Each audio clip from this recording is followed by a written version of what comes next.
Hello everybody, నేను Sujani. Welcome to my channel salt and Sujani, my daily cooking blog. ఇవాళ ఒక మంచి ట్రాపికల్ రెసిపీ అండి, గోవన్ ప్రాన్ కర్రీ. ఇది నేను మీకు హోమ్ స్టైల్లో చెప్తున్నానండి. ఎగ్జాక్ట్ కొలతలు ఫాలో అయిపోండి, మీకు మంచి టేస్ట్ అనేది వస్తుంది. రెస్టారెంట్ స్టైల్ కావాలంటే కూడా ఏం చేయాలనేది నేను ఎదురు చెప్తాను.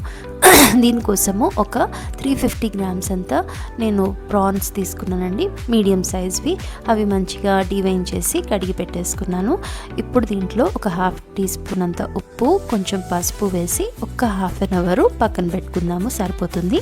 ఇప్పుడు కొన్ని ఇంగ్రీడియంట్స్ డ్రై రోస్ట్ చేసుకుందాము. 1 టేబుల్ స్పూన్ ధనియాలు, 1 టీ స్పూన్ జీలకర్ర, ఒక 10 మిరియాలు, హాఫ్ ఇంచ్ అంతా దాల్చిన చెక్క, అలాగే ఒక 8 బ్యాడ్గి రెడ్ చిల్లీస్ తీసుకుంటున్నానండి నేను. ఇవి లేకపోతే మీరు కాశ్మీరీ ఎండుమిర్చి కూడా తీసుకోవచ్చు. ఇవన్నీ ఒకసారి డ్రై రోస్ట్ చేసుకుందాము. ఈ స్టెప్ మీరు కావాలంటే స్కిప్ చేసుకోవచ్చండి, డైరెక్ట్గానే వాడుకోవచ్చు. డ్రై రోస్ట్ చేస్తే అరోమా రిలీజ్ అవుతుందని నేను చేస్తున్నాను. సో ఇప్పుడు ఇవన్నీ గ్రైండర్ జార్లోకి షిఫ్ట్ చేసుకుందాం. ఒక అరచిప్ప కొబ్బరి ముక్కలు, అలాగే ఒక 20 వెల్లుల్లి రెబ్బలు, అలాగే డ్రై రోస్ట్ చేసి పెట్టుకున్న ఇంగ్రీడియంట్స్, కాస్త ఒక హాఫ్ టీ స్పూన్ అంత పసుపు, ఇంకా తగినంత వాటర్ వేసి దీన్ని మెత్తటి పేస్ట్ లాగా చేసుకోవాలండి. చాలా చాలా బాగుంటుందండి, చాలా ఈజీ ప్రిపరేషన్ కూడా. మనకి ఈ మసాలా, ఈ కొబ్బరి మసాలా అనేది మెయిన్ అనమాట. సో ఇది ఒకసారి చేసి పెట్టుకున్నామంటే కర్రీ ప్రాసెస్ చాలా ఈజీ.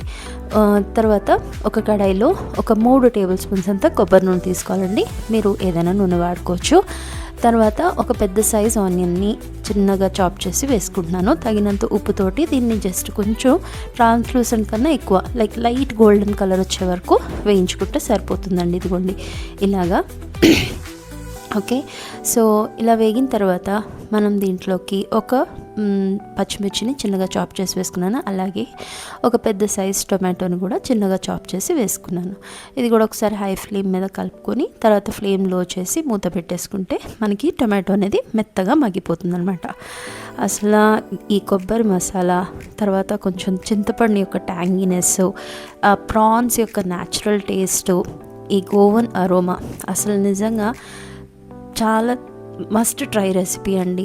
వేడివేడి అన్నంతో చాలా బాగుంటుంది, తప్పకుండా ట్రై చేయండి. ఇదిగోండి టమాటా అయితే మగ్గిపోయింది. మనం ఏదైతే గ్రైండ్ చేసి పెట్టుకున్నాం కదా కొబ్బరి మసాలా, అది వేసేసి హై ఫ్లేమ్లో ఒకసారి వేయించుకోండి. తర్వాత చింతపండు రసము ఒక పావు కప్ అంతా నేను ఇది జ్యూస్ ఎక్స్ట్రాక్ట్ చేసి పెట్టుకున్నాను, అది వేసేస్తున్నాను. అలాగే గ్రైండర్లో కూడా కాస్త వాటర్ వేస్తున్నానండి. సో ఇది లో ఫ్లేమ్ మీద మంచిగా కొబ్బరి మసాలా అంతా కూడా వేగాలన్నమాట. మూత పెట్టి మగ్గించుకుందాము. కాస్త తగినంత ఉప్పు కూడా ఇదే టైంలో వేసుకోండి. మూత పెట్టి మనం మధ్యలో మళ్ళీ కలుపుతూ ఉండాలండి, లేకపోతే అడుగంటుతుంది. సో ఇదిగోండి ఇలా లైట్గా ఆయిల్ రిలీజ్ అవుతుంది కదా, సో అప్పటి వరకు ఇది మనకి వేయించుకోవాలన్నమాట. సో దట్ కొబ్బరి మసాలా మొత్తం కూడా పచ్చిదనం పోవాలి. ఇప్పుడు ఒక 2 కప్పులంతా వేడి నీళ్ళు వేసుకుంటున్నానండి. ఈ కర్రీ మనకి మరీ పలుచగా ఉండదు, థిక్గా అయితే అసలే ఉండదు. కన్సిస్టెన్సీ దీనికి మెయిన్ అనమాట. సో ఇదిగోండి నేను చూపిస్తున్న విధంగా చేయండి, మీకు ఎగ్జాక్ట్ వచ్చేస్తుంది. ఈ విధంగా ఉండాలి గ్రేవీ కన్సిస్టెన్సీ. ఓకే, ఇప్పుడు ఇది మంచిగా బాయిల్ వచ్చింది కదా. ఇప్పుడు దీంట్లో మనం ఏదైతే మ్యారినేట్ చేసి పెట్టుకున్నామో ప్రాన్స్, అవి వేసి హై ఫ్లేమ్ మీద మనం ఒకసారి కలుపుకుందామండి. ఇదే టైంలో ఒక 3 పచ్చిమిరపకాయలు స్లిట్ చేసి వేసుకుందాము. ఇప్పుడు మూత పెట్టేసి జస్ట్ ఒక 4-5 మినిట్స్ అండి, ఎక్కువసేపు పట్టదు. 4-5 మినిట్స్ మనకి ప్రాన్స్ అనేవి కుక్ అయిపోతాయి అనమాట. ఆ ప్రాన్లో కొంచెం సాఫ్ట్ టెక్స్చర్ అనేది ఉండాలి, రబ్బర్లా అయిపోకూడదు. సో అంతేనండి, సన్నగా తరిగిన కొత్తిమీరతోటి గార్నిష్ చేసుకోవడమే. రెస్టారెంట్ స్టైల్లో కావాలనుకుంటే మీరు వాటర్ వేసినప్పుడే కాస్త ఒక హాఫ్ కప్ అంతా చిక్కటి కొబ్బరి పాలు వేసుకోండి, మీకు రెస్టారెంట్ స్టైల్ వస్తుంది. రెసిపీ నచ్చినట్టయితే నా రెసిపీని లైక్ చేయండి, నా ఛానల్ సబ్స్క్రైబ్ చేసుకోండి. ఇంగ్రీడియంట్స్ అనే డిస్క్రిప్షన్ బాక్స్లో ఉన్నాయండి, చదువుకుంటూ చేసుకోండి. ఓకే, మరో రెసిపీలో కలుద్దామండి.